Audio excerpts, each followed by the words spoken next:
Pour les vacances de la Toussaint et les fêtes de fin d'année, votre agence Riverain Tour Intercontinental de Paris vous propose des offres exceptionnelles à moins de 690 € au départ de Paris vers les Antilles. Ainsi, vers Fort-de-France, départ de Paris le 16 octobre, retour le 5 novembre pour seulement 699 €. Vers Pointe-à-Pitre, départ le 18 octobre, retour le 7 novembre pour 639 €. Vers Pointe-à-Pitre, départ le 6 décembre, retour le 26 décembre pour 670 €. Large possibilité de paiement, voire conditions en agence. Riverain Tour, c'est aussi l'organisation de séjours complets, vols, hôtels et même hébergement chez l'habitant. Riverain Tour Intercontinental, 16 rue Lamblardy, Paris 12e, métro Daumesnil, téléphone 09 78 80 13 39. Mayotte, actualité. Bandrélé, justice, crise de l'eau et future crise environnementale et inauguration du centre commercial Ilang-Ilang de Kombani. Mais tout d'abord, à la une de ce journal, je vous le disais en titre politique conforme à lui-même, le président de la République ambitionne de réformer la Constitution. Une ambition qu'il nourrissait depuis de longs mois déjà, pour rappel celle de la mise en œuvre de la territorialisation, notamment pour ce qui concerne les départements d'outre-mer. Son idée serait de permettre la prise en compte des spécificités locales sans s'éloigner du cadre national. Il s'agit pour le président de la République d'une nouvelle forme de décentralisation pour plus de force à la souveraineté populaire, plus de liberté et de responsabilité aux élus locaux, avec la possibilité de déroger aux textes nationaux si besoin. Il a expliqué que, je cite, « L'ensemble de nos outre-mer doivent pouvoir être mieux reconnus dans notre constitution. C'est toute notre architecture territoriale qui est à repenser. » Fin de citation. Chez nous, par exemple, le conseil départemental ne s'en sort pas avec la loi ZAN, puisque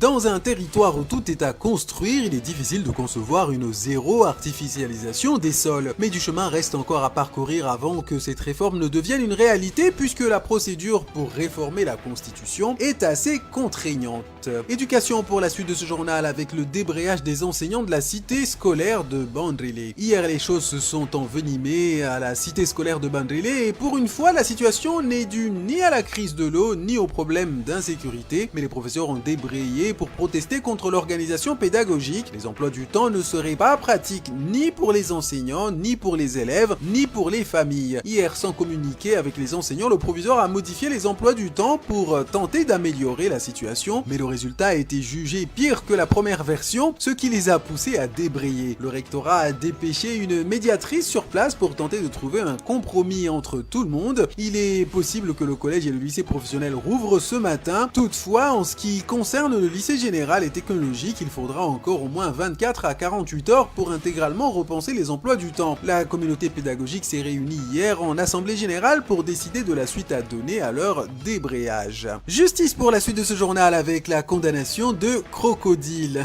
Non, il n'y a pas encore de crocodile à Mayotte, mais il s'agit du surnom de l'étranger en situation irrégulière qui, avant-hier, avait tenté de se soustraire à son arrestation par les gendarmes à Dembéni. Pour rappel, les choses auraient pu virer au drame puisque cet individu avait réussi à s'emparer de l'arme d'un des gendarmes et il avait même pu tirer, fort heureusement sans blesser qui que ce soit. Suite à son arrestation, il a été jugé en comparution immédiate hier au tribunal de Mamoudzou. Le surnommé Crocodile a tenté de minimiser la gravité de ses actes en affirmant qu'il avait, je cite, tiré pour intimider. Il est sans antécédent judiciaire mais connu par les forces de l'ordre pour dégradation de biens d'autrui en août 2022. Le procureur avait requis 12 mois de prison avec maintien en détention. Le tribunal a été plus sévère et l'a condamné à 18 mois ferme, ainsi qu'à une amende de 550 € pour chacun des gendarmes et à des réparations. Je vous le disais en titre, crise de l'eau maintenant et peut-être crise environnementale demain. En effet, depuis le début de la crise de l'eau de cette année, notre île vit en fonction des problématiques liées à l'eau et au rythme des coupures. Des solutions alternatives pour approvisionner les habitants ou certains habitants en eau potable ont été trouvées et sont désormais mises en œuvre. Parmi elles, l'importation de bouteilles d'eau, 1,8 million depuis le début de la crise, ont déjà été importées et la production, distribution d'eau en sachets, 12 à 14 000 sachets que la sécurité civile peut produire chaque jour. Certains commencent à se poser des questions sur le devenir de tout ce plastique supplémentaire alimentaires importés et surtout leurs conséquences sur l'environnement. D'autant qu'il est quasiment certain qu'avec une filière de revalorisation des déchets qui a du mal à fonctionner, le tri sélectif qui ne se fait pas, le risque de pollution de l'environnement est important. Pour rappel, une bouteille en plastique met 100 à 1000 ans à disparaître et un sachet plastique 450 ans. Et pourtant, des solutions existent. Et comme on dit chez nous, Jishtema, il faut noter que pendant ce temps, le plan régional de prévention et de gestion des déchets, le PRPGD du département, vient seulement d'entrer en enquête publique du 4 octobre au 3 novembre. Plus d'informations au conseil départemental. Je vous propose de clôturer cette édition avec l'ouverture du centre commercial de Kombani. Ce mercredi 4 octobre, le centre commercial Ilang Ilang a été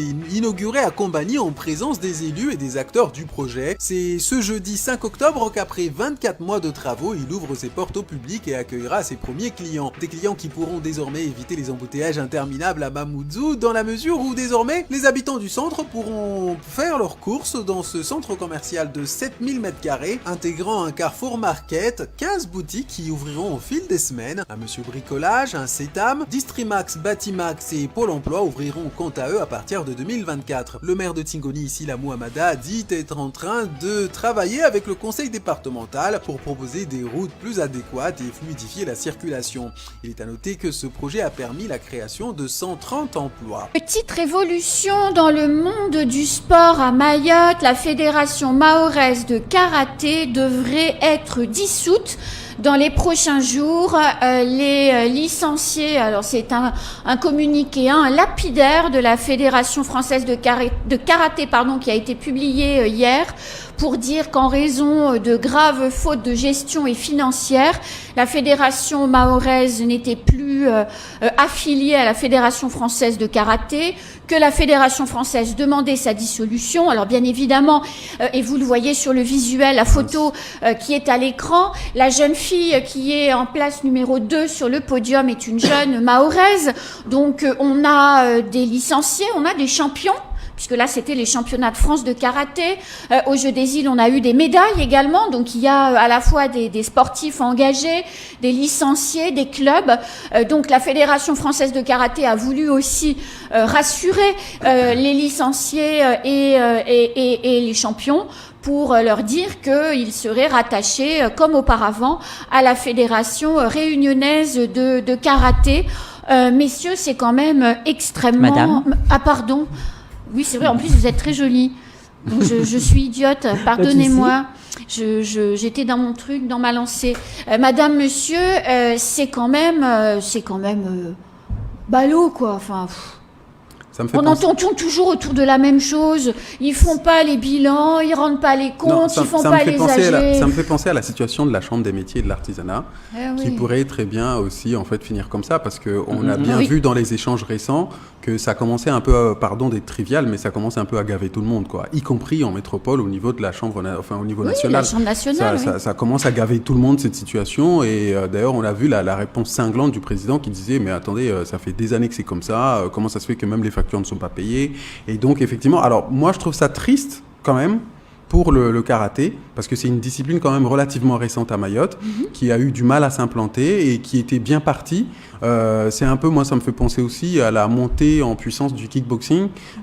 Qui fonctionne bien. On a des champions de France aussi. Le rugby, les gens ont eu énormément de mal. Moi, j'ai vu à le faire implanter sur le territoire. Donc moi, le karaté, je trouve ça extrêmement triste, parce qu'en plus, c'est des gens qui sont plutôt discrets. Moi, personnellement, je suis pas très dans le monde du sport, mais j'ai pas l'impression que c'est des gens qui se la ramènent comme, pardon pour la vulgarité, mais vraiment qui se la ramènent comme un peu ça pourrait se voir au niveau de la CMA, où vraiment quand on se permet de faire des voyages, machin, alors qu'il n'y a pas de sous, on se dit bien fait pour vous. Et là, pour moi, en ce qui concerne le karaté, je dis c'est quand même triste pour une discipline nouvellement naissante et qui était prometteuse sur le territoire.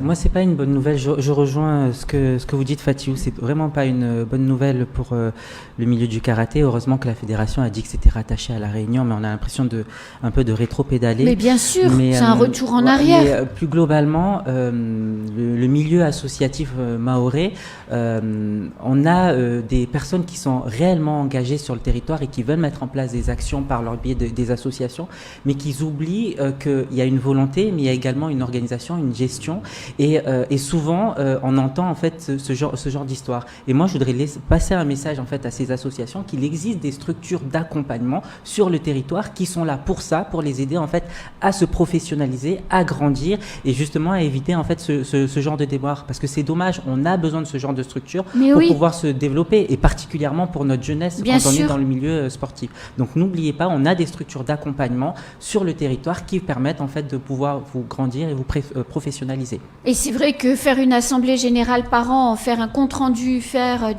un bilan, c'est pas non plus des choses qui sont extrêmement chères et à réaliser, hein, et qui sont complexes. Et vous avez raison, il y a des entités qui peuvent faire le job que vous ne savez pas faire ou que vous n'aimez pas faire. C'est dommage. Les gens pensent que on est président, on est trésorier, on est secrétaire, c'est juste un titre, alors qu'on a des responsabilités derrière. Il y a un travail qui doit se faire, et on doit rendre compte, parce que souvent, soit c'est des dons, soit c'est des financements publics, et on doit pouvoir rendre compte. Et donc, quand on ne sait pas, on peut demander de l'aide, et il y a ces structures d'accompagnement.